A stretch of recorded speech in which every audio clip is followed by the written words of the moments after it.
ராயன் படம் அனுபவம்னா தனுஷ் சாருக்கு முதல்ல நன்றி சொல்லலாம். என்னன்னா என்னை அவர் வந்து செலக்ட் பண்ணார்ல, இந்த அவருக்கு நான் வில்லனா நடிச்சிருக்கேன். அவர் டைரக்டரோட பையன்.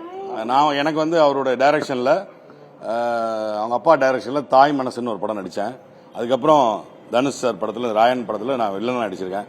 அந்த படத்தில் நான் அவங்க அப்பா படத்தில் ஹீரோ, இந்த படத்தில் வில்லன். இது மாதிரி வர வாய்ப்பு வந்து யாருக்குமே கிடைக்காது. அது மாதிரி எனக்கு ஒரு அந்த வாய்ப்பு இருக்கு. அதுக்கப்புறம் நைஸ் ஜென்டில்மேன். தனுஷ் வந்து ஒரு அழகான நல்ல ஹீரோ.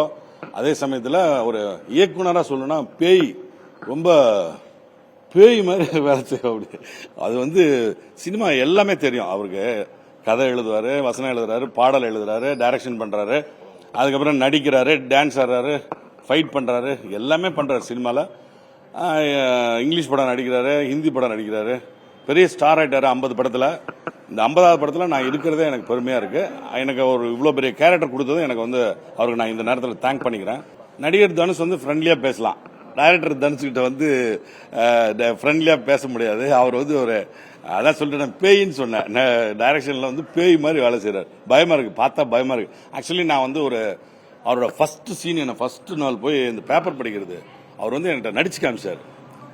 எனக்கு வந்து நடிச்சு காமிச்சா எனக்கு செட் ஆகாது. என்கிட்ட காதல சொல்லிட்டா போறேன். என்கிட்ட வந்து நான் மனசுல ஏத்திக்கிட்டேன்னா நான் அந்த கேரக்டர் கரெக்டா செய்வேன்.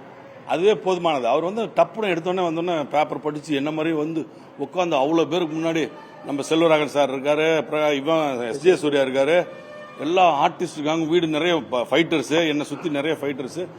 அவர் வந்து என் கேரக்டர் அப்படி நடந்து வந்து உட்காந்து பேப்பர் படிச்சு என்ன ராயா அப்படின்னு சொல்லி நான் பேசுற டயலாக் பேசி அப்படியே மனப்பாடமா பேசி அதான் அப்படியே பக்குன்னு ஆயிடுச்சு. இது மாதிரி நம்மளால செய்ய முடியுமா அப்படின்னு ஆயிடுச்சு. அதை போய் செய்யறேன், என்னால் செய்ய முடியல. அந்த தாக்கம் அவர் பண்ணது வந்து எனக்கு பயம் வந்துச்சு. நான் சினிமாவில் அப்படி பயந்தது இல்லவே இல்லை. நான் வந்து எந்த கேரக்டர் கொடுத்தாலும் சாதாரணமாக நடிப்பேன். பட் அந்த இடத்துல நான் பயந்துட்டேன். அதுக்கு தான் நான் பேயின்னு சொல்றேன். தனுஷா டைரக்ஷனில் பேய் மாதிரி வேலை செய்வார். அவருக்கு எல்லாமே தெரியும், நூக்கன் கார்னர் தெரியும். இங்கே உட்காந்துட்டு 10 ஷார்ட் சொல்லிவிடாரு. அதுக்கு அடுத்து என்னென்ன பண்ணணும்னு அப்படி காலையிலேருந்து சாயந்தரம் வரைக்கும் என்னென்ன எடுக்கணுன்றதா வரிசையாக சொல்லிட்டே இருப்பாரு. இங்கே இதை எடுத்துட்டு குடுகுடுன்னு அங்கே வேகமாக அந்த பக்கம் இருப்பாரு, அங்கேருந்து முடிச்சுட்டு இங்கே இருப்பாரு, இங்கே இருந்துட்டு இங்கே இருப்பாரு, சுற்றி அடிச்சு வேலை செய்வார். எல்லாருக்கிட்டையும் நல்லா பழகுவார். அவர் பழகிறது தான் ஃபர்ஸ்ட் சொன்னேன். நான் வந்து தனுஷ் வந்து ஒரு நைஸ் ஜென்டில்மேன், அருமையான ஒரு தங்கமான மனிதர். அவருக்கு சொல்லுங்க.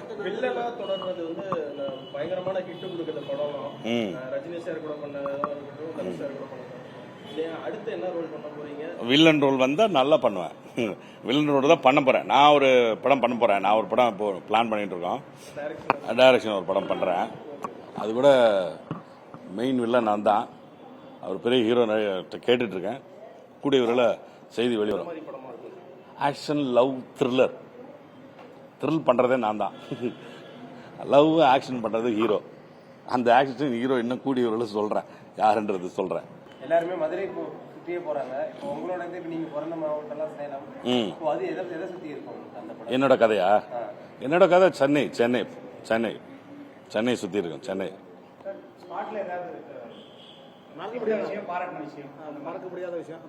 டப்பிங் தியேட்டர்ல வந்து என்னை வந்து தனுஷ் சார் வந்து என்னை ரொம்ப பாராட்டிட்டார். நான் வந்து 8 பேருக்கு என்னமோ இது வரைக்கும் டப்பிங் எடுத்திருக்கேன் சார். இது வரைக்கும் நான் சொன்ன மாதிரியே உடனே பிடிச்சி அதை உடனே பண்ணது வந்து 8 பேர்ல யாருமே இல்லை. நீங்க தான் ஃபர்ஸ்ட் டைம். நான் சொன்ன அடுத்த வாரத்தில் அதை பிடிச்சி 20 நிமிஷத்துல டப்பிங் பண்ணேன். இந்த படத்தை 20 நிமிஷத்துல முடிச்சேன். உள்ள போய் டப்பிங் தியேட்டர்ல உட்காந்து சார் குரலை எல்லாரும் கொஞ்சம் சாஃப்ட் பண்ணி பேசுங்க சார்னு சொல்லுவாங்க.